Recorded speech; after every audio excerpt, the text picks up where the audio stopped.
En el artículo 68.3 de la Constitución establece el sistema proporcional. El sistema proporcional es incompatible con la representación. ¿Cómo va a poder una persona decidir? Y cuando digo decidir es poder mandarle a representantes si realmente ni siquiera puede elegirlo. O sea, lo elige el jefe del partido. Tanto la representación política en España está prohibida. Cada vez lo está viviendo más gente, que es darse cuenta de no estamos representados, este sistema es una farsa. Toda la cátedra, universidad, todos los periodistas están mintiendo claramente y están diciendo que en España hay democracia cuando realmente, como tú bien has dicho ya, en España no la hay.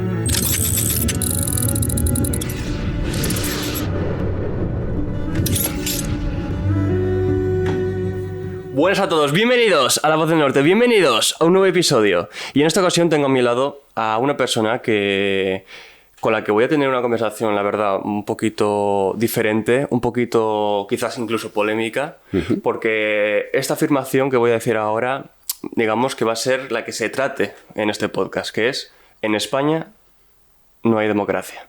Presento a Pablo Payer, si no me equivoco. Encantado, así es.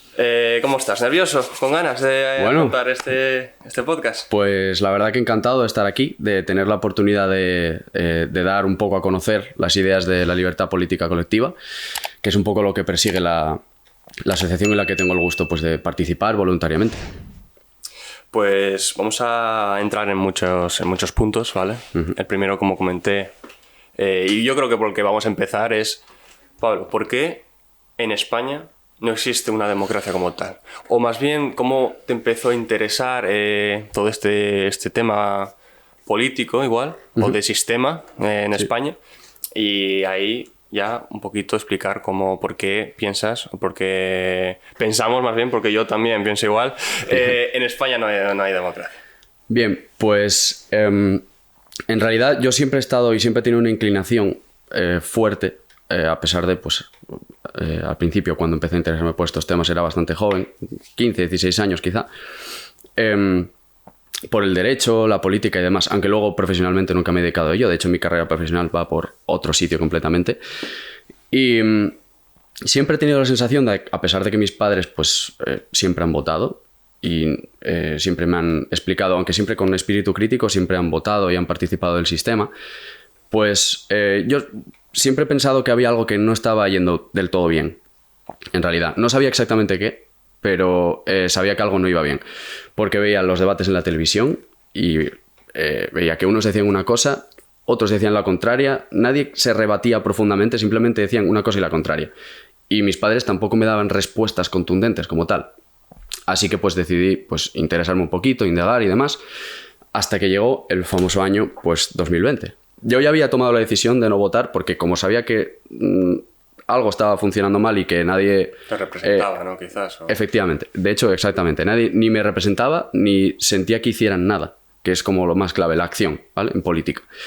Entonces, en ese año 2020 me dediqué un poco, como tenía más tiempo, me dediqué más profundamente a estudiar con mi padre, que es abogado, la Constitución y bueno, otros textos y demás, y me encontré de casualidad pues en YouTube, como ya sabes, a Rubén Gisbert, a Trevijano y demás. Y ahí fue cuando realmente puse nombre y apellidos a lo que estaba ocurriendo. No solamente escuchándolo a ellos, sino yendo a los textos a los que se referían. A la Constitución española, por supuesto, padres fundadores de Estados Unidos, Montesquieu, en fin. No hace falta realmente ser una persona instruida o erudita para entender estas cosas. Una licenciatura, ¿no? En abogacía o... En absoluto. De hecho, yo no la tengo. Simplemente es entender pues, lo que uno está leyendo y cuando comprendes a tu pregunta exactamente, cuando comprendes la trascendencia que tiene la traducción de la acción de los partidos políticos en España en nuestra vida, cuando entiendes esa trascendencia, para mí es imposible volver atrás. De hecho, en este punto me encuentro ahora mismo viniendo contigo aquí, pues encantado de grabar un podcast para hablar sobre ello, porque creo que ese proceso cada vez lo está viviendo más gente, que es darse cuenta de no estamos representados, este sistema es una farsa, toda la cátedra, universidad, todos los periodistas están mintiendo claramente y están diciendo que en España hay democracia cuando realmente, como tú bien has dicho ya, en España no la hay. Me voy a poner en un rol, ¿vale? En este podcast un poco como de la persona que no tenga especialmente ideas sobre cómo surgió la democracia, por qué en España no hay separación de poderes, representación, que vamos a hablarlo ahora mismo. Y un poco aunque yo lo sepa, voy a intentar hacerte preguntas de este tipo, porque igual hay gente que ve el podcast que no tenga especial Por idea, supuesto. y igual así podemos aclararle los pensamientos, ¿vale? Claro. Entonces, partiendo de la base de por qué España no es una democracia, ¿de qué se compone especialmente una democracia? Partiendo de esa base. ¿Y dónde Pues... surge? También, que yo creo que es buena pregunta. Y Claro, claro. Hay un vídeo muy famoso que se llama Why Democracy. No recuerdo ahora mismo el... Lo subí a mi WhatsApp, de hecho. Eso es.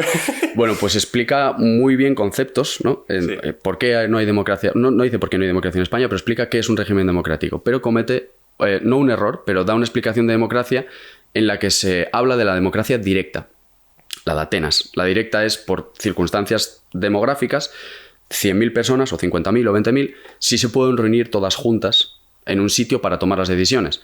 Pero actualmente, con el boom de población que tenemos, en España somos 50 millones, creo, rondando ya los 50 millones. Sí, 48 creo. 48. No podemos reunirnos todos en una loma, en el Gorfolí, ahí en el Aviles, Sí.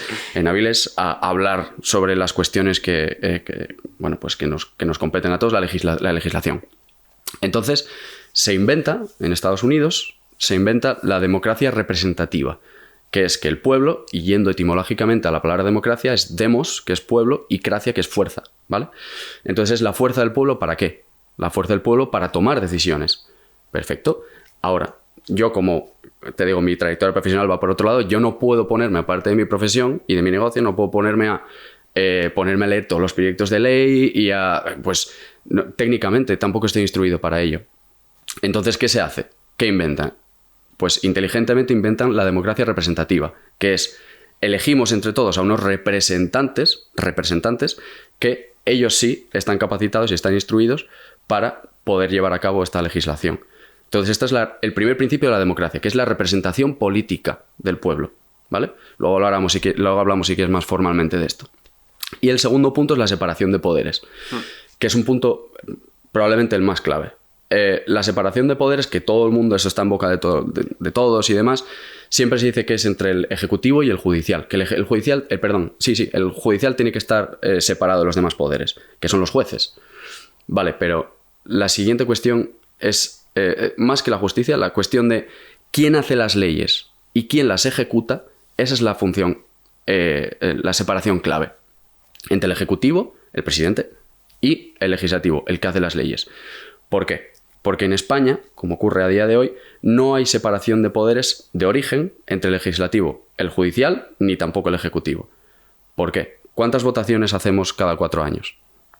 Generales, vamos por las generales. Generales, votamos al presidente y al Senado, Eso es. ¿no?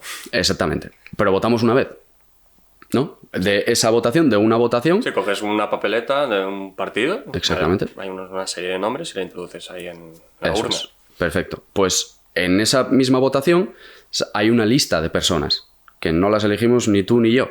Las eligen los jefes de partidos, que son los oligarcas, ¿vale?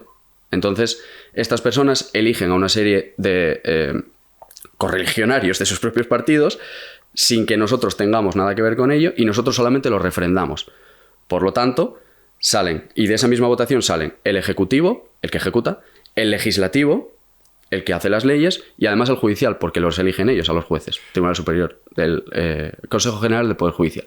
Claro, y cuando tú votas al Ejecutivo y el Legislativo juntos, que sale en proporción, es decir, si por poner un ejemplo, el PSOE sale en un 60% de votos, ese 60% es el 60% que compone al Poder Legislativo.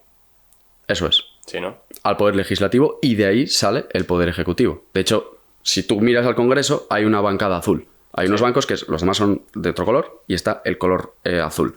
En ese color azul es donde se sientan los ministros. Es decir, tienes a los que ejecutan las leyes en el banco, en el Congreso de los Diputados, donde se hacen las leyes.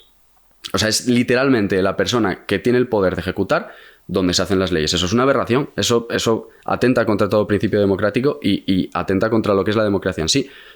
Porque no puede ser que un solo poder dirima todas las cuestiones. Claro. Porque un poder absoluto se corrompe absolutamente. Porque como no tiene ni límites ni control, por lo tanto pueden hacer lo que quieran.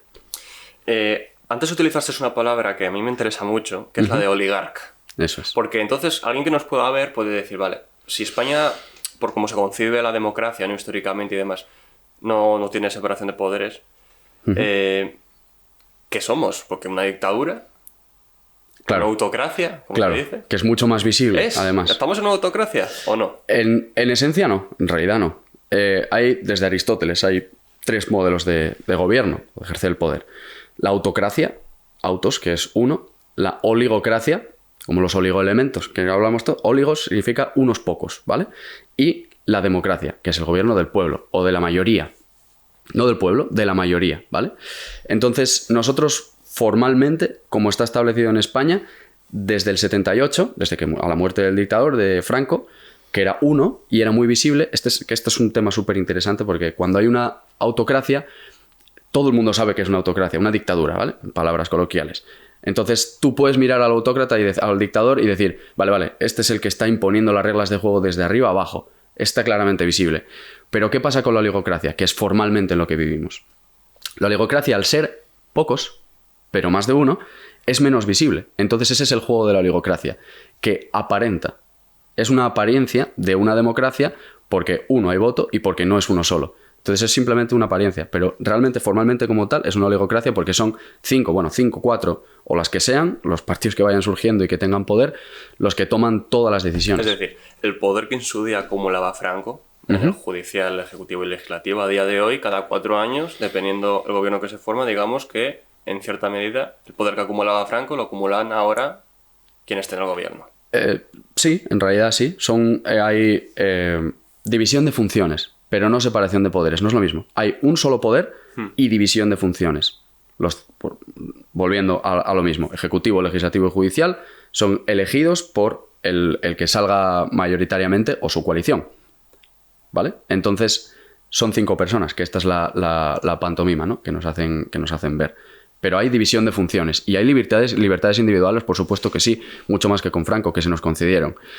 Pero una libertad concedida, libertades individuales, no libertad política colectiva, libertades individuales. Una libertad concedida puede ser, igual que puede ser dada, puede ser retirada.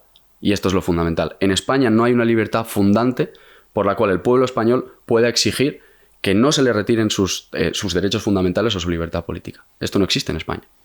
Yo creo que la gente debe entender un poco porque si preguntásemos a cada país del mundo, todos, incluido Corea del Norte, te va a admitir que es una democracia. Por supuesto. ¿No? Entonces, claro, si hemos vivido desde pequeños, bueno, los que hayan vivido con Franco, vale, pero los que hayan nacido posteriormente a la muerte de Franco, después de hacer la Constitución y tal. Entre los que me encuentro, ¿eh? Yo también. Hemos crecido pensando, o que nos hayan dicho desde pequeños, que ha sido siempre, que ha sido una democracia. Entonces esto puede chocar, ¿no?, con la mente de una persona que... Absolutamente. De hecho, este fue el primer paradigma en el que me encontré yo ya a nivel individual, porque siempre, toda la vida, como tú bien dices, hemos oído esto. Democracia, por un lado, por otro. Consenso, democracia, el consenso. Vale. Mis padres, democracia, sí, vivimos en democracia, los libros de texto. Democracia, no sé qué, estudias derecho. Democracia, tal, todo el mundo. ¿Vale? Entonces, es un choque muy profundo que te digan que en tu propio país, que tú piensas que es un país desarrollado, que es civilizado, España, ¿no? De repente te dicen, no, es que no hay democracia. Es que no solo es que no vivas en democracia, es que vives en una oligocracia, o una monarquía de partidos, que es literalmente como se denomina, o estado de partidos, mejor dicho. Es un choque para la persona, pero en realidad solamente hay pocas opciones. O realmente eres una persona que pasa del tema, que le da exactamente igual, y escucha eso y le entra por un oído y le sale por el otro, o vives del sistema, entonces te conviene que España se denomine una democracia porque vives de ello, literalmente vives de que se llame democracia, o bien, pues eres una persona que pues, tienes cierta inclinación, cierto interés, o que, como dije al principio, entiendes la trascendencia fundamental de que España no sea una democracia.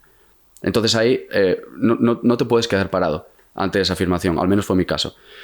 Y lo que viene, por supuesto, detrás de la afirmación, no solamente la palabra democracia, que es clave para... Al final vives como engañado, ¿no? Sí, claro. Es que es muy triste, en verdad, pensarlo. Y alguien te puede preguntar, vale, pero Tú, bueno, decimos que hay una oligocracia, ¿no? Una partidocracia, oligarquía de partidos y demás. Pero, ¿por qué realmente cuando hubo la transición, la famosa transición a la muerte del dictador, por qué no se forma una democracia normal? Sí, era en teoría lo que se pretendía, ¿no? Sí, la transacción, ¿no? Que es como se denomina en algunos círculos. ¿No? Eso es, la transacción. ¿Por qué? Pues tampoco soy un gran erudito sobre este tema, evidentemente, pero lo que me he informado y he acudido a las fuentes, libros como los de pues, Pilar Urbano y demás, que relatan brillantemente todo este proceso. ¿Por qué no se hace por miedo? No se hace exclusivamente por miedo, porque ya había un fuerte impulso de ruptura democrática con el régimen del franquista. Y cuando se iba a fraguar esta ruptura democrática, los partidos traicionan a la plataforma de convergencia, a la Platajunta, y por miedo a lo que pudiera ocurrir, pactan con el franquismo, traicionando a, como te digo, con el franquismo por un miedo a una lucha armada, entiendo, entre ambos bandos, entre franquistas... No necesariamente una lucha armada, pero sí una desestabilización. Y dijeron, a ver, como no sabemos lo que puede pasar, porque no vaya a ser que lo que pueda pasar, vamos a hacer una cosa. Vamos a pactar con el franquismo, vamos a pactar entre todos, literalmente, no estoy diciendo pactar con el franquismo como clickbait. O sea, fue lo que se hizo, ¿vale? Con ministros franquistas. Esto lo puede comprobar cualquier persona, esto está probado y archiprobado. Entonces, vamos a hacer un sistema en el que el peor de los casos ganemos todos. Entonces, como queremos seguir teniendo el poder, lo que vamos a hacer es una lavadita de cara y en vez vamos a llamarla democracia, que por cierto, con Franco se le denominaba democracia orgánica. No sé si lo sabéis, pero también lo podéis buscar por ahí. Democracia orgánica, porque además se votaba también, ¿eh? ¿Qué se votaba exactamente? Porque esto sí que lo he oído, pero es que no sé exactamente con Franco que se votaba. Pues supongo que... Es que es algo que no me cabe. Evidentemente, y como tampoco puedes entender como, pues eso, dices, bueno, es que el voto es algo que costó muchísimo, ¿no? Que es otro de los clichés típicos. Por claro, poder votar, que yo lo entiendo porque sentimentalmente, una vez que te plantas y dices, voy a no votar realmente, y dices, ostras, con lo que ha costado, ¿no? Ya, pero realmente el voto, si no sirve para nada, ¿para qué votas? Es incluso, por toda esa gente que murió, igual debemos cambiar el sistema para conseguir de una vez por todas por lo que lucharon, ¿no? Eso es. Realmente. Entonces, sí, absolutamente. Entonces, volviendo a lo que hablamos antes, ¿por qué no se hizo? Fue por eso mismo, por miedo a lo que pudiera ocurrir y para mantener su poder. El poder de motu propio nunca lo va a ceder a nadie, a menos que se lo arrebatemos, evidentemente. No arrebatemos porque no queremos arrebatar el poder. Lo único que pretendemos, o que, bueno, al menos en mi mente lo que hay, es al menos decidir las reglas de juego en las que yo vivo, ¿sabes? No derivarle completamente la función de elegir el compendio normativo por el que se rige la sociedad española y encima que ejecuten y encima los que juzgan también los elijan ellos. Es lo único que... como el valor fundante de mi movimiento. Entendiendo movimiento como acción, no junta democrática, ¿eh? Con el movimiento. Claro. Vale, me surgen muchas dudas, pero primero quiero acabar con el tema de la democracia, en el sentido de que explicaste lo de la separación de poderes. Eso es. Pero también hay un elemento que es la representación, que es fundamental.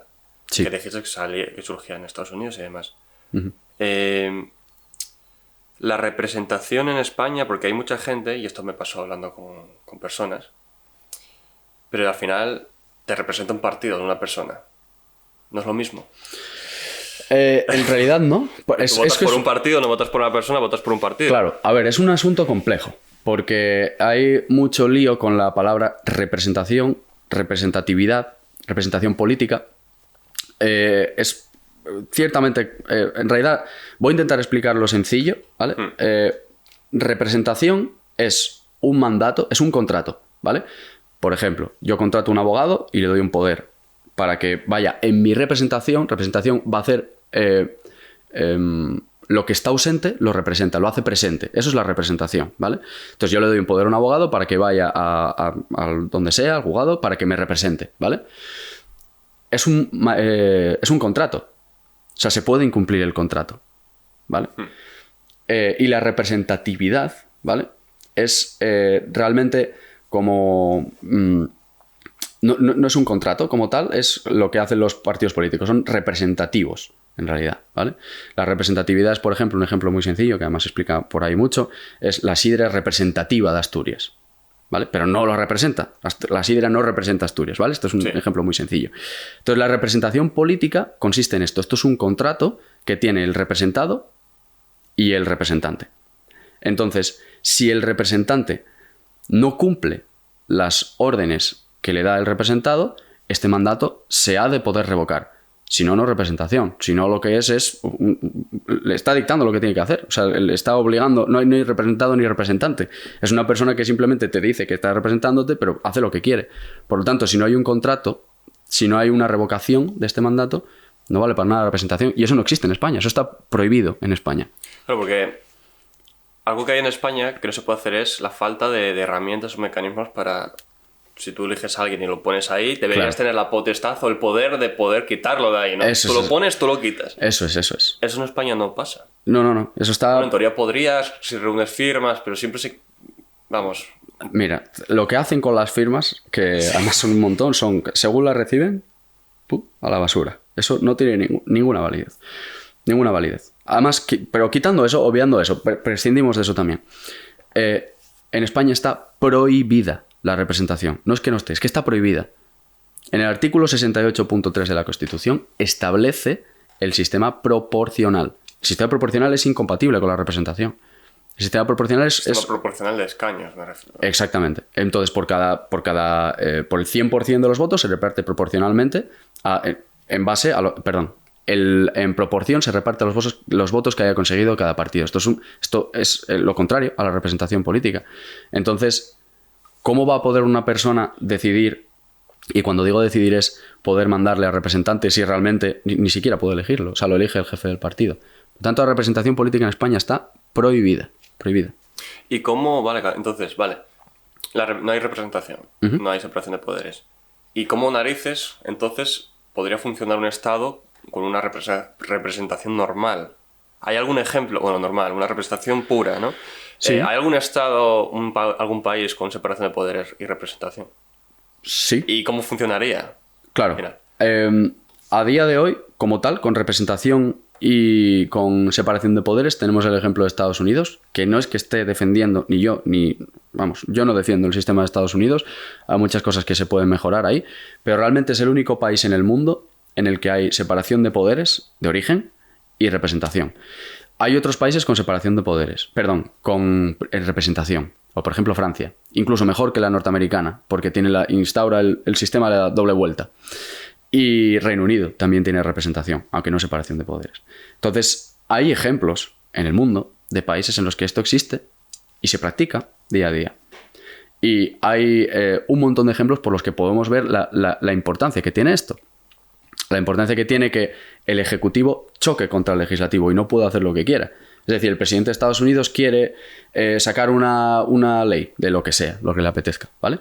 Pues va al Congreso y tiene que pelearse con los legisladores, aunque sean de su propio partido, del demócrata, del republicano, lo que quiera. Claro, pero los legisladores que serían elegidos por ciudades, por comunidades autónomas, por grupos de población. Realmente este asunto se podría zanjar con el concepto de mónada, ¿no? De mónada electoral o distrito electoral, que es como la unidad irreductible de acción política. Antiguamente era la familia, pero como te digo, evidentemente la situación demográfica va variando y el modelo que creo que lo crea yo, que parece el más viable y el mejor para articular la acción política, es el distrito electoral.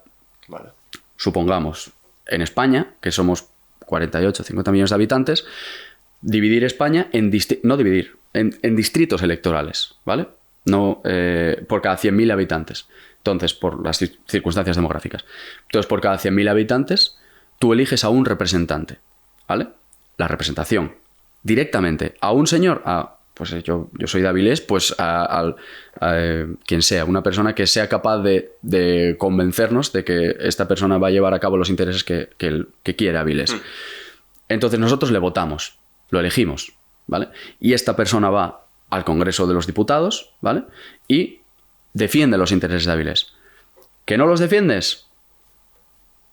a la calle. Con 51.000 firmas o 50.000 una. Sí. ¿Se le echaría? Evidentemente por mayoría. O sea, cuando hablo de elegir por mayoría. La democracia son mayorías y minorías. Eso te quiero preguntar también. Eso es. Entonces son mayorías o minorías. Porque o puede uno, es decir, en una autocracia, o elige uno, o eligen unos pocos, o elige el 50 más uno, o elige la mayoría. Y mucha gente también dice, ¿qué pasa con la minoría? Y bueno, perdón, ¿cuál es la otra opción? ¿Que elijan 4 o que elija uno? Entonces la única manera que universalmente, que moralmente se entiende, que es que todos podemos entender, que es la mejor y moralmente más adecuada, es la mayoría. Entonces, sí. Entonces no hay cabida para pactos, ¿no? Me refiero, porque esto lo hablé alguna vez con personas, en el sentido de, bueno, poner la doble vuelta, ¿no? Para asegurar siempre que haya una mayoría, pero claro, entonces los pactos, en el sentido de, bueno, y si un partido o una persona pacta con otra para así formar gobierno, eso no es mayoría, me refiero. ¿Por qué la doble vuelta es esencial para un régimen democrático? Hombre, realmente no es esencial como tal, pero es mucho más útil porque así te aseguras la mayoría. Es decir, tú en una primera vuelta salen 5 diputados, perdón, 5 diputados de distrito que quieren ir al Congreso los diputados, ¿no? De la Asamblea Nacional. Entonces, de estos 5, se hace una primera vuelta para elegir a estos 5 y se hace una segunda vuelta para que de estos 5 salga uno mayoritariamente. Ahí no caben pactos. Es una persona que tiene, bueno, evidentemente no una persona, cuando me refiero a una persona, es una persona que tiene un equipo detrás, por supuesto, para poder pues, articular los intereses de la ciudad, del distrito, donde vaya a ser representante, evidentemente. Es que claro, el tema de los pactos, porque claro, tú si vuelves a votar, hay gente que igual ni vota, porque no... Si votas entre dos, igual ninguno de los dos es el que votó al principio y por eso no lo vota. Pero sí. Haciendo pactos para conseguir el 70%, por ejemplo, involucras más votación ahí. No sé si me explico. Haciendo pactos para conseguir un mayor porcentaje. Sí, de votos, digamos, involucrados. Claro, pero es que... Porque es que eso es lo que me dice mucha gente, es que así entran más votos, ¿no? Claro, pero es que no es cuestión de los votos que entren, eso es proporcional. Sí. Eso es lo que tenemos que sacarnos de la cabeza. Entonces, el sistema es completamente distinto. Es del 100% de los 100.000 habitantes que viven en ese distrito electoral, la mayoría elige a una persona. Entonces, ahí no hay pacto posible como tal. Es decir, entiendo que lo que quieres decir es que si una persona consigue un 50% más uno y otra persona tiene un 20%, que ellos dos pudieran pactar. ¿A eso te refieres? O que para conseguir 40, un 70. Uno un 40 y otro un 20. Entonces pactan para obtener un 60. Y eso sería, digamos, más porcentaje de votos involucrados claro, en pero el gobierno que un 51. Ahí te cargas un principio fundamental, que es uninominal. Uninominal. Solamente puede salir una persona, un representante por cada distrito. Entonces, ahí no hay cabida de pactos en esta elección de distrito. Claro. Es uninominal. Y así, en verdad, si tú votas a una persona por su ideología, por lo que representa y demás, al final cuando pactas con alguien tienes que ceder, ¿no? Un poco en tus intereses. Al final te quita un poco de lo que piensas ideológicamente. Este es uno de los puntos capitales que sostienen la mentira del estado de partidos, que es el consenso. Tan proclamado consenso, ¿no? Que el consenso no significa más que dejar de lado tus propios valores y tus propios intereses por el bien de los que están consensuando, al final, que normalmente son los que mandan y normalmente no se enteran los que están debajo, los que los han elegido. Entonces el consenso es un concepto completamente antidemocrático. El concepto atenta directamente contra la democracia, porque la democracia son intereses de la mayoría. Entonces ahí no caben los pactos. Son la mayoría de las personas que eligen a este representante. Este representante tiene que chocar contra los demás. No puede haber consenso. Él tiene que defender sus intereses. No puede haber consenso con los demás. Entonces entiendo que por esta forma, por grupos de 100.000 habitantes, elegir solo una persona, el gasto en políticos que hay actualmente, ¿no?, se vería reducido una barbaridad. Naturalmente. Pasar de listas de 27 personas a un tío. Y eso, bueno, claro, y eso en las votaciones generales, pero tú piensa en ayuntamientos, diputaciones, consejerías. Voy a poner un ejemplo. Hace Bueno, pues va a hacer un mes ya. Solicité, como tú sabes además, un permiso para una concentración en la Plaza de la Escandalera en Oviedo. Y cuando yo llamo, porque no sabía cómo pedirlo, nunca lo había hecho. Entonces yo llamo al ayuntamiento. Buenos días, tal. Me gustaría pedir un permiso para una concentración. ¿Qué es lo que tengo que hacer? Yo ya había visto la web del Ministerio del Interior para el derecho de reunión y todo esto, pero bueno, llamé al ayuntamiento.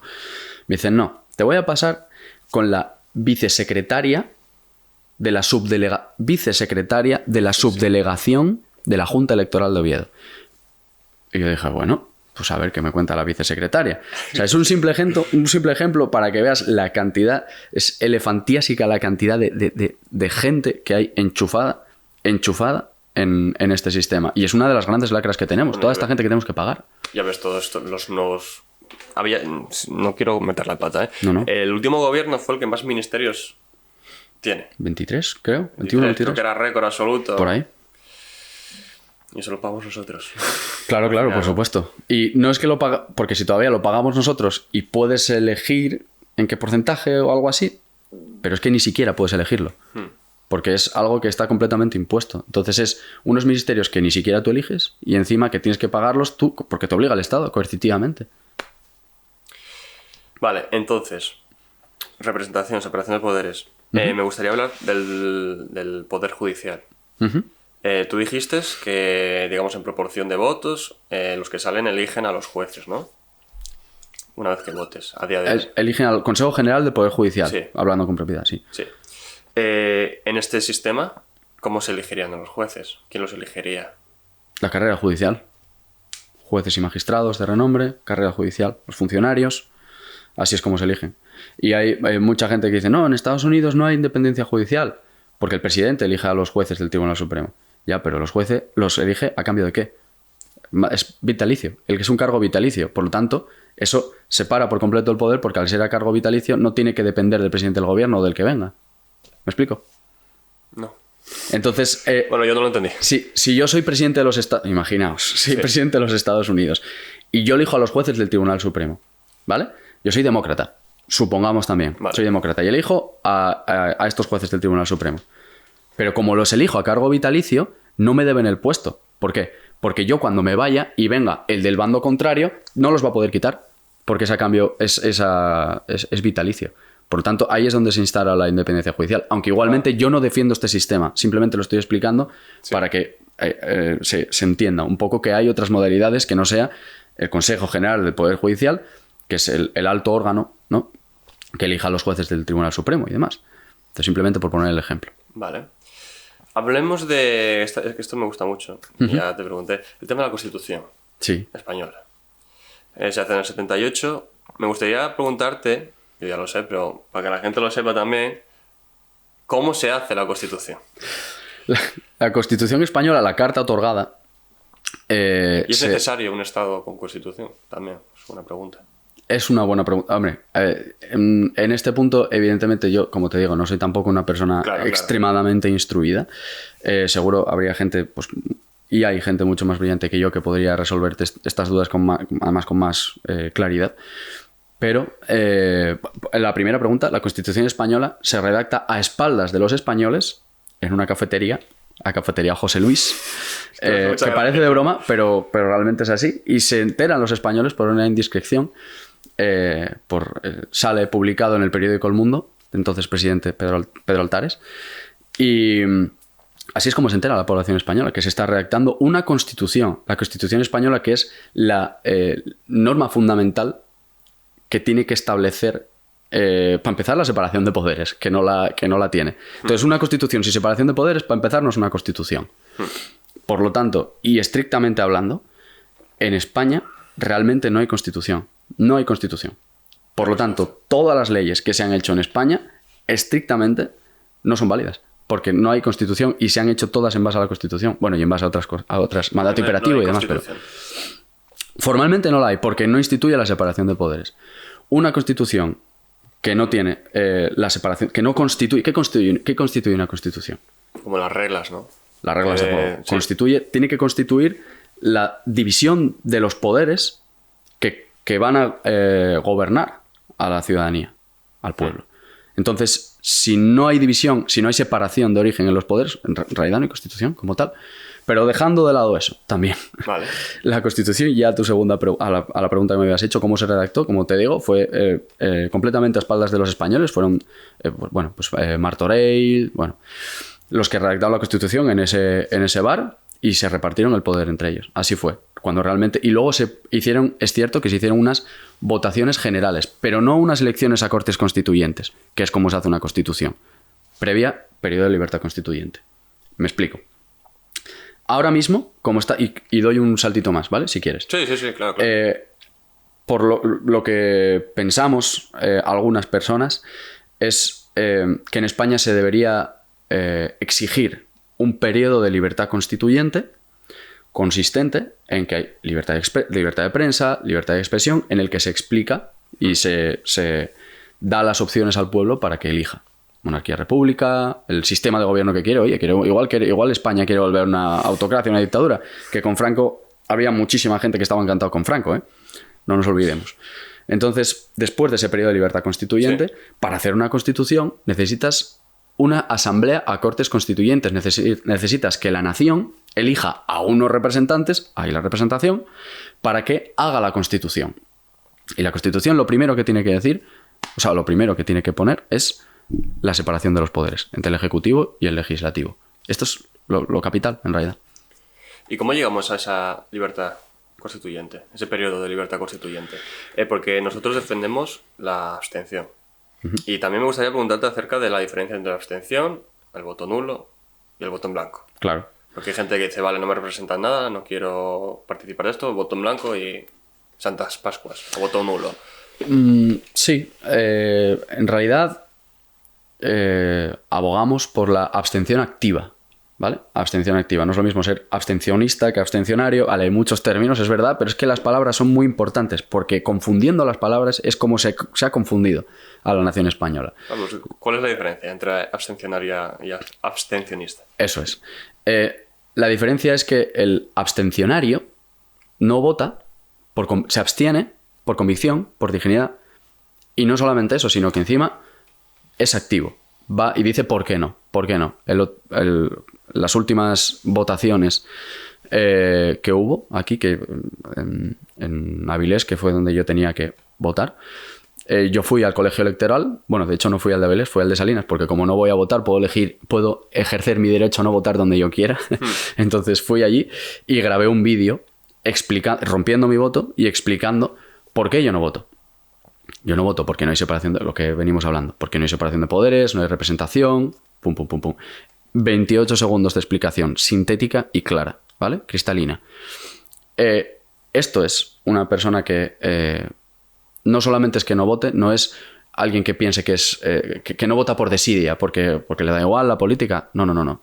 Abstencionario sabe por qué no vota y no va a votar por ese motivo, ¿vale? Y lo explica y lo extiende, sí, que es lo que hacemos un poco.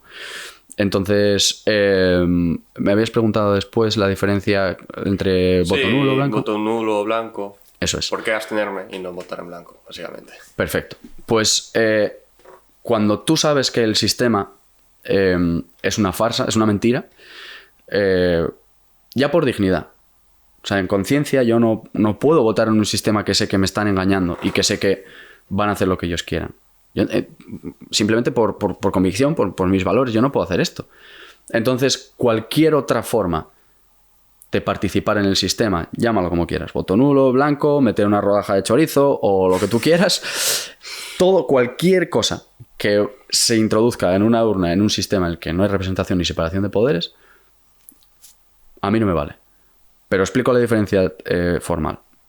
Entonces, el voto normal, ¿no? Está el voto normal, que tú eliges al jefe del partido, eliges a tu amo favorito.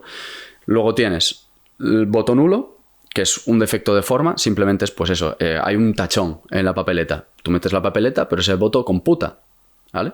Y luego tú tienes el voto en blanco, que el voto en blanco es simplemente tú no sientes ningún tipo de afinidad por alguno de los partidos que hay ahora mismo, pero quieres ese sistema. Es decir, tú refrendas el sistema.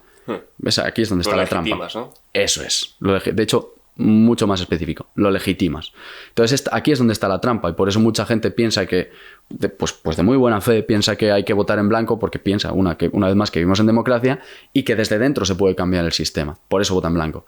Pero yo no digo eso. No, yo no. Yo muchísimas personas, cada día más en España, abogamos por la abstención activa, que es no participar de ninguna forma del sistema. Y no solo eso, sino encima salir a la calle, organizarnos entre todos y explicarle a la gente por qué no participamos del sistema y por qué el sistema es una mentira. ¿Y por qué? Porque hay mucha gente que dice, y tú antes también lo comentaste, ¿y Sí. por qué entonces desde dentro no se puede? Que llegue un partido, ¿no?, que se meta dentro y que lo pueda cambiar. Es un poco lo que pasa ahora con Vox y en su día con Podemos. Claro. No va por ideologías. Lo hemos visto todos, por supuesto, lo hemos visto todos. O sea, y tengo amigos y allegados que han votado a Podemos, han votado a Vox, han votado al PP, han votado al PSOE. Todos al final confluyen en lo mismo. Y es que no me hacen ni caso, nadie.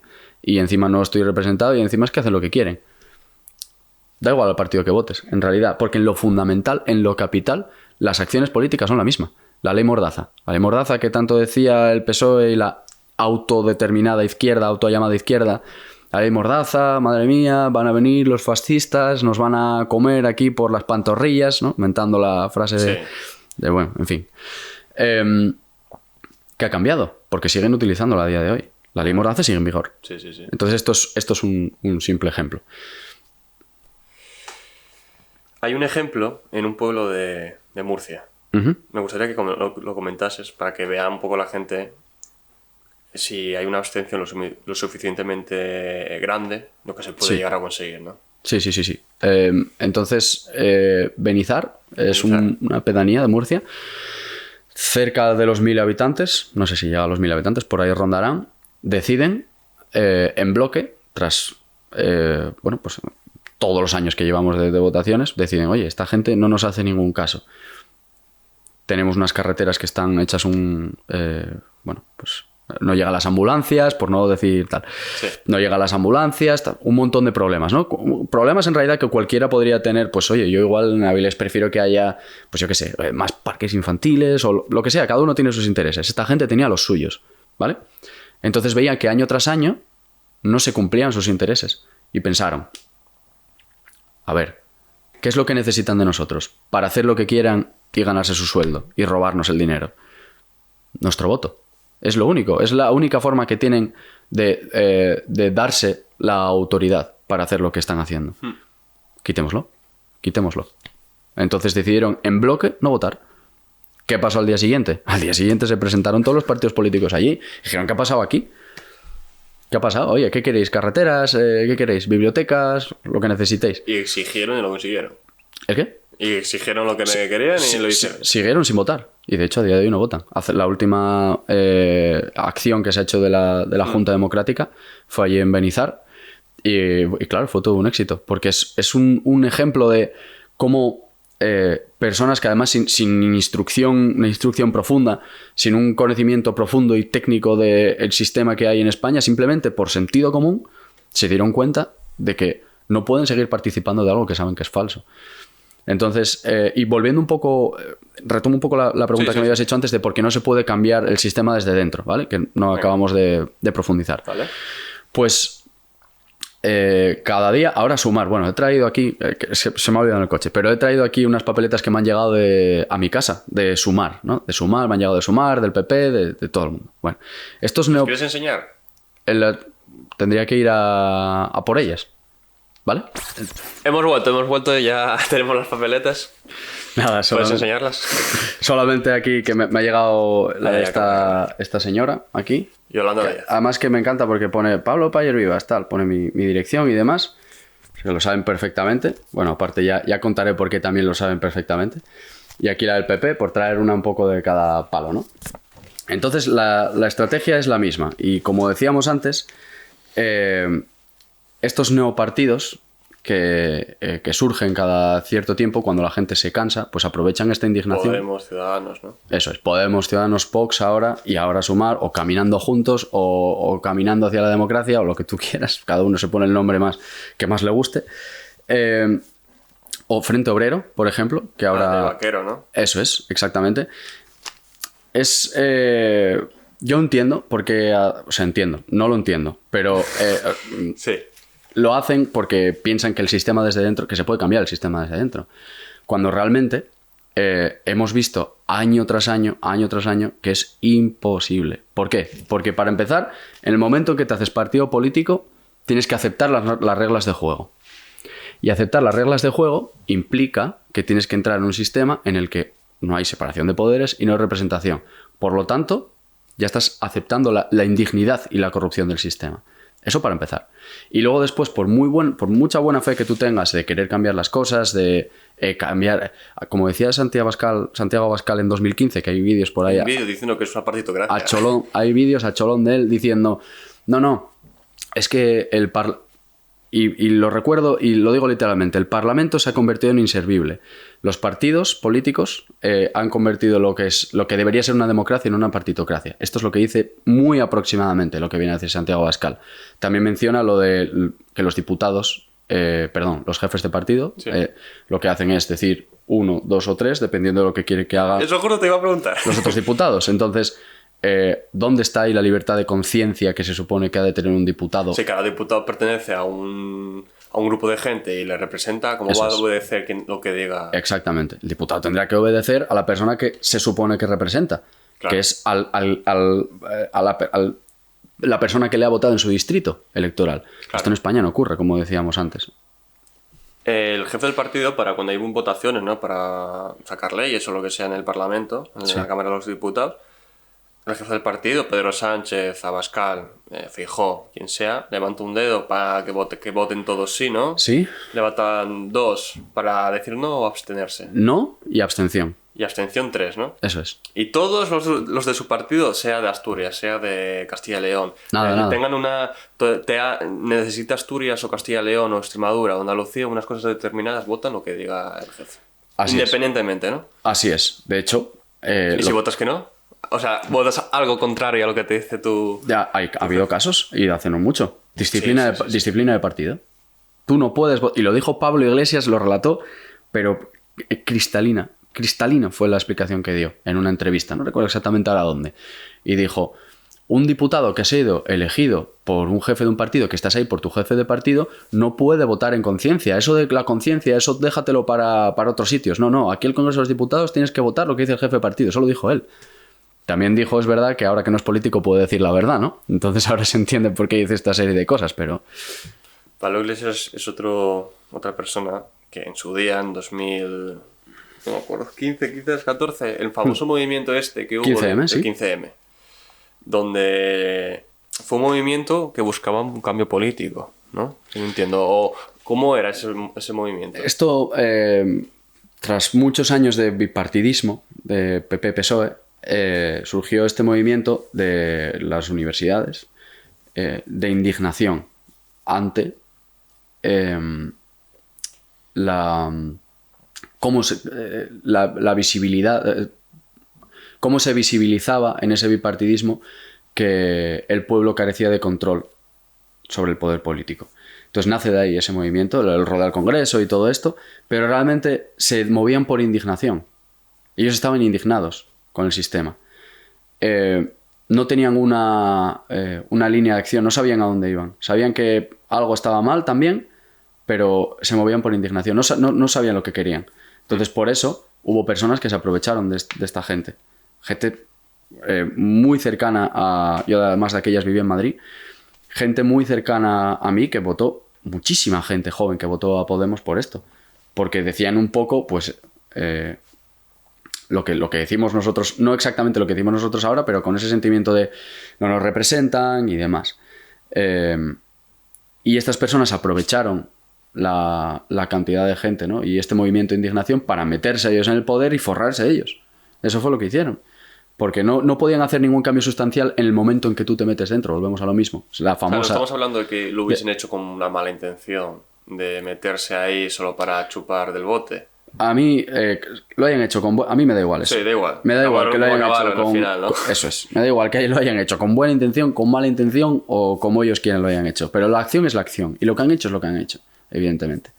Entonces, esta es la famosa, que te iba a decir ahora, la famosa ley de hierro de las oligarquías, que explica porque desde dentro de una oligarquía no se puede cambiar el sistema, porque empiezas a formar parte del juego. Entonces el momento en que tú entras y llegas a tener una cuota de poder, como has aceptado tanto antes ya el sistema corrupto para empezar, porque entras dentro de ese juego, pero has dado tantos favores para llegar a esa cuota de poder que en ese momento en el que tú estás ahí, prima más la supervivencia de tu propio partido y de tu gente, a la gente que tú has ido colocando, prima más eso que los intereses por los que tú te movías al principio, que es lo que acabamos de explicar de Santiago Abascal, de Pablo Iglesias y de todos los que surgen ahora. Por desgracia, Roberto Vaquero, porque a mí me cae bien, pero es lo que va a ocurrir. Va a entrar dentro del sistema y ahí no hay escapatoria. Se va a mover, va a bailar al ritmo de todos, ¿no? Exactamente. Va a bailar al ritmo de todos, va a ver cómo lo bueno que es y lo estupendo que es que te aplaudan, los honores, el dinero, los choferes, todo esto lo va a ver y en ese momento pues dejará de lado... Y en el momento que contrarias al jefe de tu partido, ¿no tenías como una sanción o...? Esto es la disciplina de partido, exactamente. Sí, por supuesto. Incluso va mucho más allá. Los famosos tránsfugas. Sí. Que no puedes ir, se supone que no puedes ir de un partido a otro y demás, aunque bueno, luego ves que hay un mercachifle cuando se desapareció Ciudadanos, como fueron corriendo todos como ratas a otros partidos políticos para intentar colocarse y ganar su sueldo. Pero sí, esto es la disciplina de partido, que por cierto, la Constitución prohíbe el mandato imperativo del jefe del partido a los diputados, establece que tienen que votar en conciencia, en su propia conciencia. O sea que es totalmente anticonstitucional lo que hace. No, por supuesto. Y muchas veces sacan lo de la Constitución, hay que cumplir la Constitución para sus intereses, ¿no? Como te digo, este sistema está pensado y se desarrolla en base a la corrupción, punto número 1, y en base al engaño. Es un engaño. Por eso es tan difícil, porque hay muchas barreras como... lo que decíamos antes, el voto, que da miedo no votar, o hay personas a las que le da miedo no votar, otra serie de cosas que hemos ido explicando. Hay como muchas barreras que hay que derribar hasta que al final llegas a la conclusión de que no se puede participar del sistema. Pero es muy difícil porque se sustenta en un engaño tan profundo y tan arraigado, además en un momento tan concreto como fue la transacción española, que veníamos de una autocracia y cualquier cosa les hubiera valido a los que vivieron en ese momento, que es muy difícil salir de ese engaño, porque del error se puede salir. Tú del error puedes salir, no hay ningún problema, me retracto o lo que sea, pero del engaño es mucho más difícil. Te tienes que dar cuenta. Te tienes que dar cuenta. Y ese proceso puede ser muy complicado. Puede ser muy complicado porque puede ser incluso que tengas que derribar tus propios prejuicios, tus propios sesgos, incluso algunas de las cosas sobre que tú sustentabas tus ideas, ¿sabes? Pero hay ejemplos, cada vez más y más y más ejemplos de personas que han hecho esto. Entre ellos yo, por supuesto. Es cierto que yo no voté a Podemos, pero conozco un montón de personas que ahora pertenecen y se mueven conmigo y demás, que votaron a Podemos y es que se han visto obligados, porque es tan sangrante la situación en España y la situación política, que se han visto abocados a decir, no, es que esto no puede ser. Y han derribado esos prejuicios con todo lo que esto implica, por supuesto. Me voy a poner ahora en situación de una persona que, por ejemplo, esté mirando ahora o escuchando este podcast y le entienda todo lo que hemos dicho, que se esté dándose cuenta de que en España no hay separación de poderes, ni representación, cómo funciona todo el Parlamento desde dentro, la corrupción, etc. Pero que aún así decide votar por diferentes razones. La primera que te puedo comentar es la mítica, porque esta es que es la que más me encuentro. Si yo voto, por ejemplo, a la izquierda en España, yo entiendo que no haya separación, que no sea una democracia real, no sé qué, patatín patatán, pero es que claro, como llegue Vox o la derecha, van a quitar libertades. Las SS, ¿no? Van a empezar a pasear las SS otra vez por la... O alguien de derechas diga, es que no quiero que venga aquí o resucite Stalin y se ponga a gobernar, ¿no? Sí. Es que no, pero es que es así. Es así de triste y cierto a la vez. Es así. El caso es que ahí tienes que hacer un acto de reflexión. Tienes que pensar, vale, voy a votar por miedo. Voy a votar por miedo, porque no salga el otro. Es decir, yo dejo de lado mi interés hacia dónde quiero ir para impedirle a otros que me digan a dónde ir. Es decir, no, carece completamente de fundamentos si te paras a pensarlo, en realidad. Yo tendré que votar en favor de mis intereses y me tengo que preocupar de a quien yo vote, a quien yo elija, me tengo que preocupar de que lo cumpla. No me tengo que preocupar, yo no me voy a preocupar de que otra persona tenga otra idea y vote a otra persona, no, me tendré que preocupar de lo mío, digo yo. Entonces, esto es un argumento que se repite mucho, sobre todo cuando salimos a la calle, hablamos con la gente y demás. Esto es, como tú dices, de lo que más se repite. Sí. Yo lo intento explicar así, intento explicar que el miedo, hay muchos tipos de miedo. De hecho, el miedo para el humano es útil. El miedo, pues, es una alerta, ¿no? te puede... Claro, si ahora mismo entrara por aquí, por esa puerta, una pantera, pues tú tendrías miedo, te activarías enseguida, sistema nervioso simpático, sangre a los pectorales, nos levantaríamos dispuestos a luchar contra una pantera, tú y yo, que probablemente perderíamos, pero bueno, sí, lo intentaríamos, ¿no? Entonces ese miedo es muy útil porque intenta salvarnos de algo, ¿no? Intenta movernos, nos mueve ese miedo. Pero hay otro tipo de miedo, que es el que se nos ha inyectado en la nación española, que es un miedo que paraliza, un miedo que no te deja pensar, miedo que te mantiene quieto.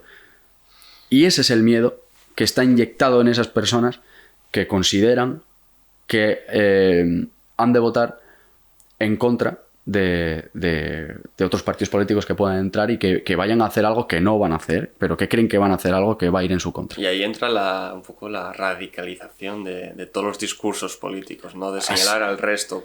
Un ejemplo muy claro, no sé si viste el último debate de Sánchez y Feijóo. No lo he visto. Independientemente de ideologías. pero me hago una idea. Pero totalmente interrumpir, más que proponer, decir lo que hace el otro está mal. Que si llega de nuevo los fachas, que si llegan los rojos, sí. El sanchismo, como si fuese el stalinismo, el nazismo, ¿sabes? Sí. Unos términos que yo no entiendo. Absolutamente. Es todo... se evidencia de una manera a sí mismo, a mis ojos, la filfla y la falta de verdad que sostienen sus discursos y que sostienen sus debates. Eso no es un debate, no ha sido un debate. Y antes del debate ya lo sabía y no lo he visto, pero sé lo que ha ocurrido porque lleva ocurriendo esto 40 y pico años. Que es una puesta en escena de dos personas que se tiran los trastos a la cabeza diciendo que si viene uno, ay madre mía, que viene otra vez sanchismo, que la gente está harta del sanchismo, y el otro, madre mía, que vienen los fachas, que van a gobernar con Vox y que no sé qué. Sobre eso vamos a sostener la acción política. Yo les pregunto a las personas que nos vean, sobre eso ¿vamos a sostener la acción política de España? ¿Sobre eso? ¿O realmente tendremos que hacer un examen de conciencia y pensar cuáles son nuestros intereses? ¿Cuáles son? ¿Realmente son que venga el comunismo? ¿Realmente son que todas estas carcasas ideológicas son nuestros intereses? ¿O realmente el interés es que tenemos una deuda pública inasumible que pagarán las generaciones venideras que no podemos asumir? O que haya una sanidad de calidad, o que haya unas carreteras, una infraestructura, que haya trabajo, que haya dinero para la gente. ¿Cuáles son nuestros intereses? Es la pregunta que yo lanzo, realmente. Y si este sistema no nos puede representar porque está prohibido, ¿por qué iba a defender nuestros intereses? Defenderá los suyos. Al final es decirle nosotros lo que queremos, no que ellos nos digan lo que necesitamos o lo que queremos, ¿no? Exactamente. De hecho, el concepto es... a mí me gusta mucho visualizarlo como de arriba abajo, de abajo arriba. Entonces, ahora mismo las leyes, como habíamos dicho antes, sin separación de poderes, las hace y las ejecuta el mismo grupito de personas. Se lo dijo una vez Sánchez en el Congreso, ¿no? Este gobierno ejecuta, este gobierno legisla. Sí. Bueno, es que, en fin, las salidas de tono... Bueno, no son salidas de tono, como son tan ignorantes, como estos políticos que tenemos son excrecencias hacia arriba de nuestro sistema político. Entonces, meten gazapos así cada poco tiempo porque realmente ni dominan la materia de la acción política ni dominan absolutamente nada. Entonces, de repente dicen, ¿de quién depende, no? ¿De quién depende la fiscalía, no? O el ejemplo que te has puesto ahora, en fin. Entonces, estas leyes, que es, repito, tiene tanta importancia como son las leyes que el compendio normativo mediante el que se rige nuestra sociedad, o sea, es lo más clave en realidad. Las eligen 5 personas a través de su lista, las votan y nos las dan a nosotros de arriba a abajo, sin que nosotros tengamos ningún tipo de mediación. Sin embargo, en una democracia, de abajo se eligen a unos representantes y estos representantes dicen cuáles son las leyes o dirimen cuáles son las leyes que se han de aprobar para que rijan nuestra vida en sociedad. Entonces, de abajo a arriba. Esto es muy visual. Y todo esto de subvenciones a partidos estatales, todo esto desaparecería. ¿Tú crees que lo mejor sería que perteneciesen solo a afiliados? Claro, es la que... financiación, ¿no?, de los partidos. Es que un partido estatal eso es puro fascismo. Eso es estatalismo. Eso es integrar en la doctrina constitucional que se da en España, las cátedras de Derecho, es la integración de las masas en el Estado a través de los partidos políticos. Un partido político estatal es es una herramienta del Estado. Por lo tanto, si es del Estado, no va a proteger a la sociedad civil, en ningún caso. No tiene ningún tipo de sentido en ese... Uno es de quien le...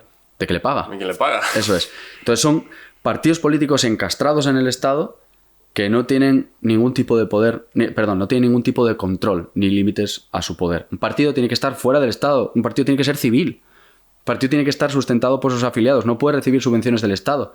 Uno es de quien le paga, evidentemente. Y si a mí me paga el Estado, yo voy a proteger al Estado. Por eso hay tantísimo problema en España con las subvenciones a partidos, a comisiones obreras, a los sindicatos y demás. Eso es una aberración. Un sindicato, es que, en fin, esto es lamentable, pero un sindicato pagado por el Estado, eso es... Es que no tiene sentido ninguno. No tiene ningún sentido. Y todavía lo defienden y se indignan porque les llamen comegambas. Pero ¿cómo no te van a llamar comegambas? Madre de Dios, que somos de Asturias, que vemos todos los días esta gente la vida que se pega a costa de nuestro dinero y del dinero del Estado. Es así. Claro. Pues, mira, te voy a decir otra. Uh-huh. Que esta ya la comentaste antes, ya lo explicaste un poco. Uh-huh. Pero me gustaría enfatizarla. El tema de mucha gente ha muerto y mi deber es votar como ciudadano, ¿no? Porque hubo muchas vidas perdidas, ¿no? Y tengo que votar porque al final es como mi deber. Sí. Es un derecho, ¿no? Claro, sabes perfectamente, pero para que se entienda perfectamente, lo que es un deber no puede ser un derecho. Un deber es algo que estás obligado a ejercer, es tu deber. Y un derecho es algo que tú puedes ejercer o no. Por lo tanto, si votar es un derecho, jamás puede ser un deber. Es un derecho político votar, no es un deber cívico, como muchas personas establecen por estos argumentos que tú has dicho. Porque ha costado mucho conseguir el sufragio universal, porque antes no se podía votar, o lo que sea, o podían votar solo a uno, como ya hemos dicho antes. Ahora pueden votar a 5, bueno, van mejorando. Todavía falta todavía. Entonces, es un derecho civil, es un derecho político, no puede ser un deber civil. Por lo tanto, bajo esta premisa, realmente, yo tengo tanto derecho a ejercer mi voto como a no ejercerlo. Así que, si yo sé que un sistema, como decíamos antes, es corrupto, es mentiroso, no tiene ningún tipo de control ni límites por la parte de lo que es la nación, voy a ejercer mi derecho a no votar, naturalmente. Y no tengo yo no me planteo, y cuando se lo explico a la gente que habla conmigo por la calle y demás, que vienen a preguntarnos y nos dicen esto, porque cuando sacamos el tema de ser abstencionario, pues es el argumento más... Es que ha costado, sobre todo gente mayor, mucha gente mayor pero que vivió, ¿no? Exactamente. Yo les escucho con mucha atención. Pero yo en parte les entiendo, ¿eh? Claro, yo les escucho con mucha atención, por supuesto, porque para empezar... Tengo mucho respeto por supuesto, por todo el mundo, pero por las personas mayores que han vivido y tienen una experiencia vital muy superior a la mía, pues los escucho siempre con mucha atención, aunque digan cosas que, bajo mi punto de vista, carecen de sustento. Pero, como te digo, les escucho y dicen, bueno, es que tú eres un chaval, no entiendes lo que es esto, ojalá nunca vivas lo que yo viví, ¿vale? Perfecto, pero... Por favor, si nos ceñimos a la base, a lo que yo estoy diciendo, le pido que, igual que yo le estoy escuchando a usted, necesito que usted me escuche a mí. En Venezuela, en Corea del Norte, en todas las dictaduras se vota. El voto no es igual a democracia. Esto es la clave y la Una cosa parte es votar, fundamental. otra cosa es elegir, ¿no? Una cosa es votar y otra cosa es elegir. El voto es para imprimir fuerza, pero si tú no eliges a alguien y no tienes ningún tipo de control sobre esa persona, ¿qué más da? Que yo vote que no. Claro. Da exactamente igual. Pasa nada. Hay otra muy buena, vamos con otra buena, que es yo no voto porque, claro, está muy bien todo lo que proponéis. Yo personalmente estoy con vosotros, sé que no hay separación, sé que se puede mejorar el sistema, pero cuando seáis más, ya me uno. Esta me encanta. Esta es mi favorita, ¿sabes porque por es qué? que es muy difícil, que no, es imposible. Te voy a decir por qué es mi favorita. Es Porque muy buena, esta es la de mis padres. Esta es la de mis padres. Es bueno, Pablo, yo lo entiendo, que sí, que hemos estudiado la Constitución, tal, todo lo que tú quieras, es verdad, tal, todo lo que dices. Pero bueno, cuando seáis más, ya me uniré. Y digo, bueno, vale, pues nada, si cuando seamos más, pues si todo el mundo pensáramos así, jamás seremos más. Entonces, para mí esto es la parte, a lo que a mí me motiva. Digo, ¿cuándo vamos a ser más? Cuando yo decida que quiero que seamos más. Cuando tú lo decidas, cuando toda España decida que queremos ser más, entonces seremos más y entonces tendremos fuerza para exigir lo que queremos exigir. Bajo mi punto de vista, eso lo sustenta otra vez el miedo. Y es el miedo a la desestabilización, al miedo a...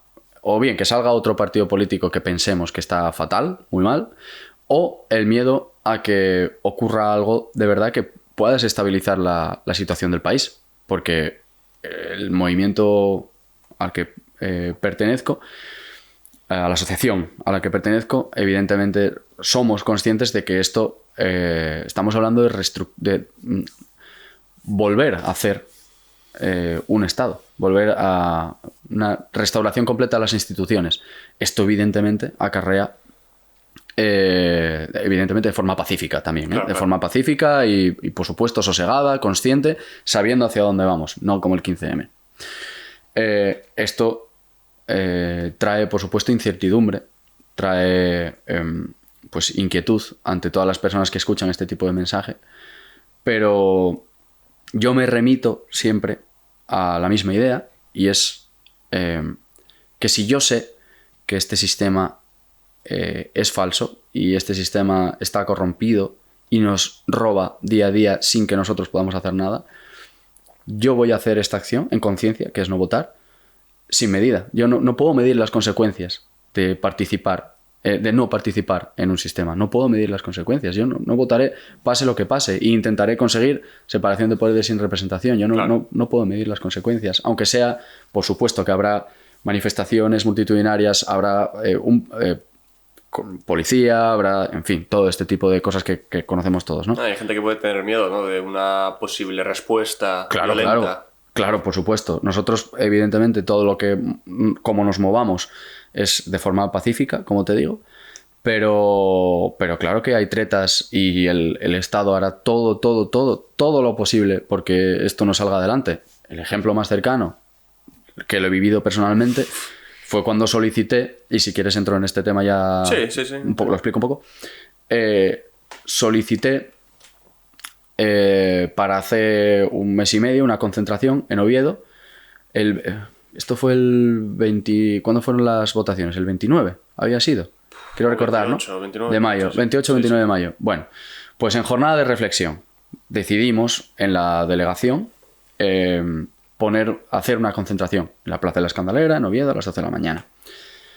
Perfecto. Mando la nota a la Junta Electoral, que no entiendo por qué la tengo que mandar a la Junta Electoral. Tendría que mandar a la delegación de gobierno, pero en fin, yo la mandé a la delegación de gobierno y ellos la mandaron a la Junta Electoral y ellos son los que deciden si aprueban o no. Cuando realmente yo no tengo nada que ver con la Junta Electoral ni Junta Democrática porque no somos ni un partido ni una asociación vinculada a un partido. Pero bueno, dejando de lado esto... Sí, luego ya te preguntaré sobre la asociación un poco y... Sí, luego hablamos de ello, no hay problema. Sí.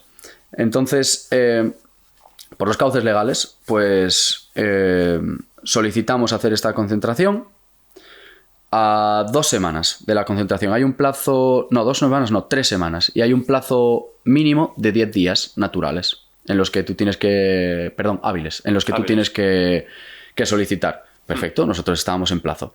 La administración tiene 72 horas para contestar si decide que se vaya a hacer o no. Y aquí hago un inciso también. El derecho a reunión y el derecho a manifestación en España es un derecho fundamental en el que no te pueden negar, no te pueden prohibir, en teoría, excepto si incumples algunas de las normas que hay establecidas en la ley. Evidentemente, tú no puedes ir a manifestarte diciendo que vas a ir con machetes y con katanas. ¿Vale? Eso no puedes. Entendible. Claro, entendible. Bueno. Entonces, solicitamos esta concentración. Pasan las 72 horas sin que nos contesten. En el momento en que pasan esas 72 horas, se entiende como un silencio administrativo positivo. Por lo tanto, podríamos realizar la concentración. Bien. Llega el jueves por la mañana. Sí, el jueves por la mañana. Íbamos a celebrar la concentración el domingo, el jueves por la mañana. Me llegan a casa, a mi domicilio, 2 policías vestidos de paisano, abren la puerta y lo primero que hacen es enseñarme la placa y decirme, ¿es usted el señor Pablo Paya Rivas, tal? Yo, sí, soy yo. ¿Pasa? ¿Hay algún problema, tal? Y no, bueno, veníamos a notificarle que su concentración ha sido denegada por la Junta Electoral y que no puede realizarla. Entonces veníamos a entregarle el documento que usted tiene que firmar como para hacer... notar, dar fe, ¿no? de que he recibido el documento y que no vamos a hacer la acción. Y yo, perfecto, qué maravilla. Miro así, bueno, al menos no has venido a mi domicilio armado, ¿no? No has venido con pistola, al menos.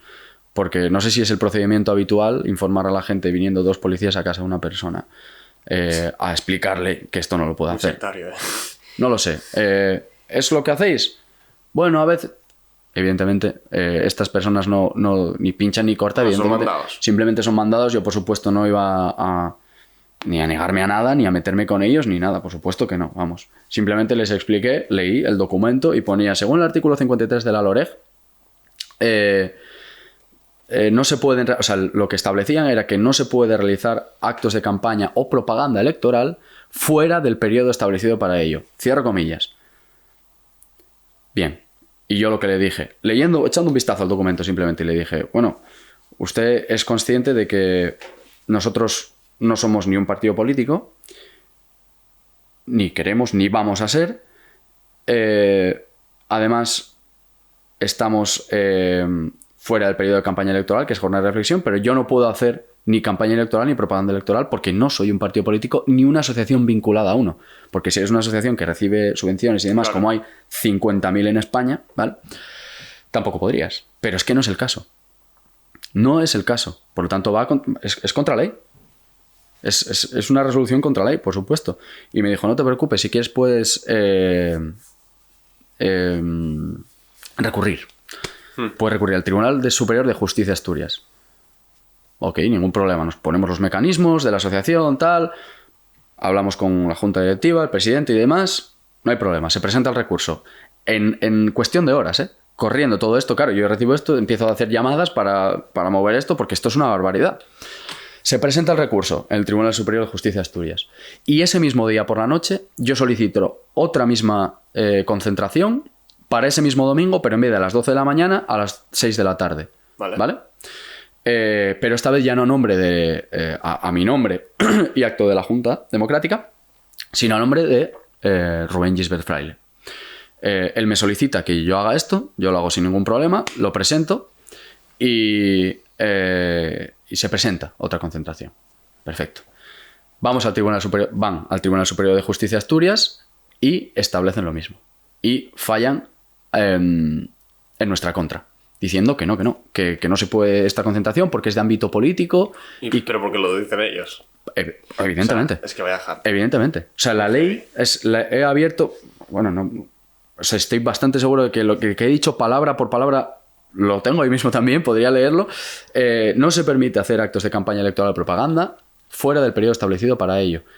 Pero es que esto no entra en ningún caso en lo que nosotros estábamos haciendo. Y muchísimo menos, todavía Junta Democrática dices tú, pero y muchísimo menos una persona, que era Rubén, que quería hacer un coloquio y en medio de la calle. Claro, ya es que no era ni a nombre de la asociación. No. Era a nombre de la persona. A nombre de la persona. Hacer una reunión a nombre de Rubén Gisbert. Eso es. Es que a nombre de la contra toda libertad del ciudadano. Nada. Eso es. Por ley se puede. Es una auténtica aberración y es una indignidad por parte del Tribunal Superior de Asturias que hayan hecho esto. Es una locura para que nos demos cuenta de que cuando decimos que influye en cómo nosotros vivimos, influye hasta este punto. En el punto en que ellos si quieren, tú no te puedes reunir en la calle con más de 20 personas para hablar de cualquier tema, para hablar del tema que ellos elijan. Entonces, ¿hay libertades individuales? Sí, pero las pueden retirar, que esto es lo importante. Aunque tengamos libertades individuales, nos las pueden retirar en el momento en que ellos decidan. Por eso es lo que evidencia, lo que es obvio. Solo, ¿eh? Te cedo libertades, pero te las retiro cuando yo quiera. Eso, exactamente, eso es. Entonces eso es lo que es... está claro y es... pues se puede ver perfectamente en este tipo de situaciones en los que de repente te ves en una espiral de burocracia absurda ante el derecho de reunión, por el derecho de reunión de una persona en la calle. ¿Sabes? Ahí es donde se ve claramente que vivimos en un régimen de libertades concedidas. Ese es el tema. Vamos a entrar ahora en el tema de la asociación, que ya mencionaste un poco la Junta Democrática. Uh-huh. Ya mencionaste un poco que no era ningún partido político. Uh-huh. ¿Qué es exactamente? Junta Democrática se funda si no recuerdo mal, 20 de diciembre, 20 o 21, creo que el 20 de diciembre de 2020. Es una asociación civil, no perciben ningún tipo de subvención ni de dinero por parte del Estado, como he explicado antes, ¿vale? Todos los gastos se sufragan en base a los asociados, por supuesto, que pueden donar o no, porque asociarse es gratis, por cierto, pero... Y esto ha sido una elección, creo recordar también del presidente, de Rubén Gisbert, que él, en contra incluso de algunas voces de los que estaban formando la Junta, decidió que al menos debería ser gratis, al menos al periodo en el que estamos todavía es gratis. Y es una asociación que persigue o intenta explicar e intenta crear conciencia y crear hegemonía cultural, la hegemonía cultural de la libertad política colectiva, de lo que estamos hablando, todo lo que llevamos hablando hasta ahora, a través pues de acciones, de formalidades, ¿no? De cómo funciona la Junta Democrática y demás. Hay otros movimientos. El primero que hubo en España de esta índole es el MCRC, el Movimiento Ciudadano hacia una República Constitucional, y se están ya fundando otras asociaciones de esta índole. Que buscan lo mismo. Que buscan lo mismo. Realmente... ¿Y por qué? Es que no sé muy bien. Porque en vez de unirse ya y hacer, digamos, una unidad a buscar el cambio, porque se hacen como pequeñas células, ¿no? Claro, esto es una cuestión delicada. Fue Antonio García Trevijano quien fundó el MCRC. A su muerte le continuó con el presidente, creo que está ahora mismo Pedro Manuel González, no recuerdo bien, creo que sí. Y hay ciertas diferencias formales en cuanto a la acción de conseguir la hegemonía cultural. Entonces, Junta Democrática ha sido, en este sentido, bajo mi punto de vista, mucho más eficaz, eficiente y puesta al día con respecto a los medios en los que se ha transmitido el mensaje y demás. Es cierto que quizá no se haya o no se esté haciendo de la manera más... Según los argumentos de algunas personas del MCRC, lo que consideran, porque hay separación, es por esto, claro, por la forma que tienen de ejecutar su acción cada una de las dos asociaciones. Pero en conjunto son... lo que tienen en común es que son asociaciones civiles, que esto es fundamental, que nunca jamás será un partido político, siempre desde la sociedad civil. Y sin ideologías. Sin ideologías, porque busca cambiar las reglas de juego, instituir la libertad política, conseguir la libertad política colectiva en España y una democracia formal. Y luego ya cada uno tendrá sus ideas económicas, sociales, eso es indiferente. Luego cada uno ejecutará pues las jugadas que considere. Es que carece completamente de sentido de explicar cuál es mi posición ante según qué temas. Porque realmente, hasta que no hay unas reglas de juego que establezcan que todos estamos en igualdad de condiciones y que instituyan esta libertad fundante que permita que los ciudadanos puedan tener la fuerza para hacer sus leyes y para controlar los poderes y demás, hasta que no haya esto, me da igual la ideología que tengas. Me da exactamente igual si eres más progresista, si eres conservador, si eres taurino, si eres lo que tú quieras. Me da exactamente igual. Lo importante es establecer unas reglas de juego, como en el ajedrez. Exactamente. Luego ya tú puedes hacer las jugadas que quieras, pero primero las reglas de juego. Y esto sí lo comparten la Junta Democrática y MCRC. Es muy mítico, ¿no? Bueno, yo creo que el ejemplo más claro es Rubén Gisbert, en su canal de YouTube, que le llaman de todo. De facha a rojo. Y al fin, es que es algo que...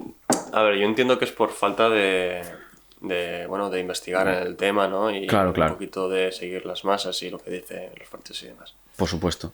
Llegar a ese punto de por opinar una cosa y a llamarte o ponerte esa etiqueta, ¿no? A mí, personalmente, me han llamado absolutamente de todo. Me han llamado facha, fascista, madre mía, anarquista, hippie, de todo. Me han llamado de todo. Anarquista sí, eso ya sí que lo oí alguna vez. Sí, o anarquista, en plan, ¿Quieres ¿quieres destruir el Estado? Y no, pero a ver, tú no sabes lo que es el anarquismo. O sea, nosotros no, o yo no entiendo que el Estado es un mal necesario, el Leviatán de Hobbes. Entiendo que es un mal necesario para regir la sociedad, ¿no? En paz. Dentro de ella misma, evidentemente. Claro. Con otros estados hay confrontación, por supuesto, porque hay distintos intereses, ¿vale? Entended cuando digo paz.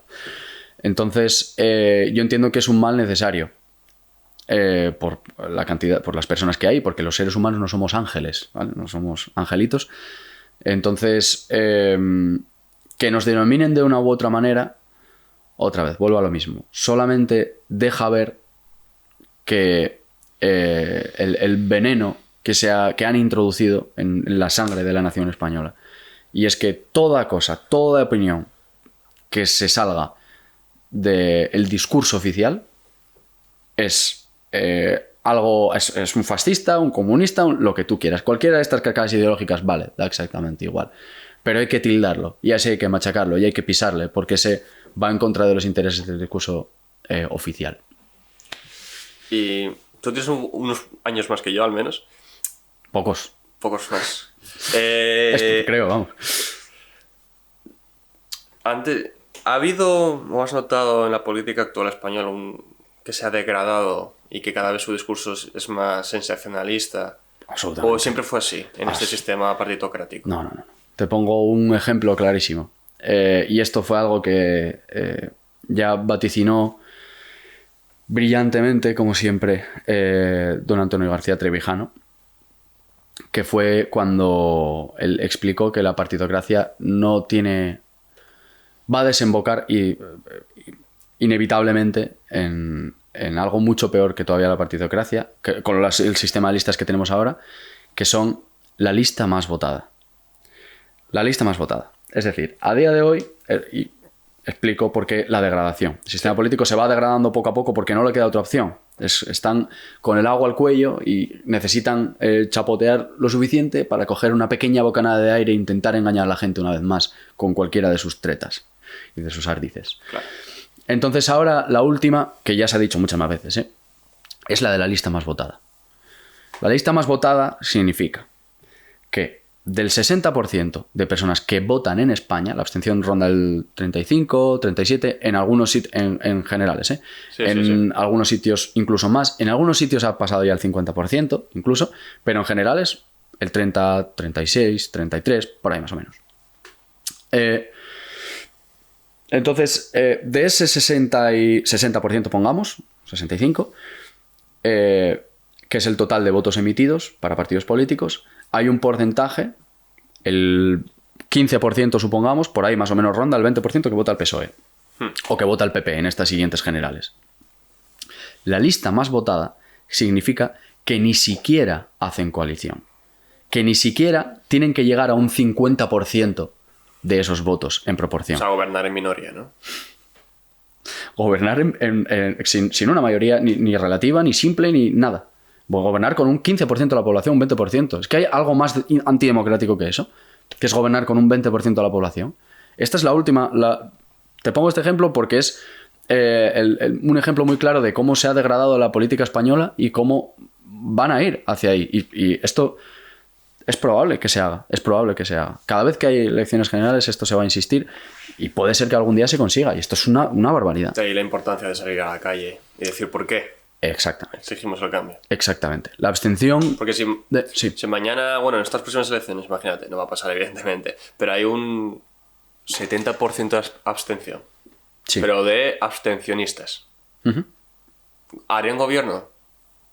Por supuesto. Harían gobierno con un 1%. Con 5 millones de votos. Con 5 y con 3. Votan ellos. Claro que hacen gobierno. Hacen gobierno aunque les vote quien sea. Sí, sí. Harían gobierno igualmente. Porque el poder no se van a quitar de motu propio, no se van a quitar su propio poder. Entonces, esta es la importancia. La abstención no es un medio. Perdón, no es un fin. Es un medio. Es un medio por el que tú quieres conseguir algo. Tú tienes que abstenerte. O sea, tú tienes, no. Cada uno que haga lo que considere en conciencia. Yo me abstengo y salgo a la calle y hago acciones, reúno a gente, vengo a hablar con gente para explicar por qué yo no voto. Esto es la abstención. Y hacia dónde quiero ir. Yo sé hacia dónde quiero ir. Yo no me abstengo por eso, por lo que decíamos antes, porque estoy indignado. No, yo no estoy indignado. Yo sé lo que quiero conseguir.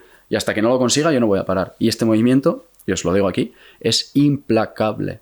Y es en los momentos de la historia como estos que estamos viviendo en España, que estamos viendo cada día, cómo se sangra a los autónomos, cómo se contrata más funcionarios para tener a todo el mundo pegado, cómo cada día que vemos este tipo de injusticias en las calles, ignominias, sin fin, en este tipo de momentos es cuando se puede fraguar un verdadero cambio y donde realmente surgen las voces disidentes y al final por todos estos motivos se acaba arrollando al sistema corrupto del que venimos sufriendo desde hace tantos años. Y esto va a ocurrir. Es un hecho y es cuestión de tiempo.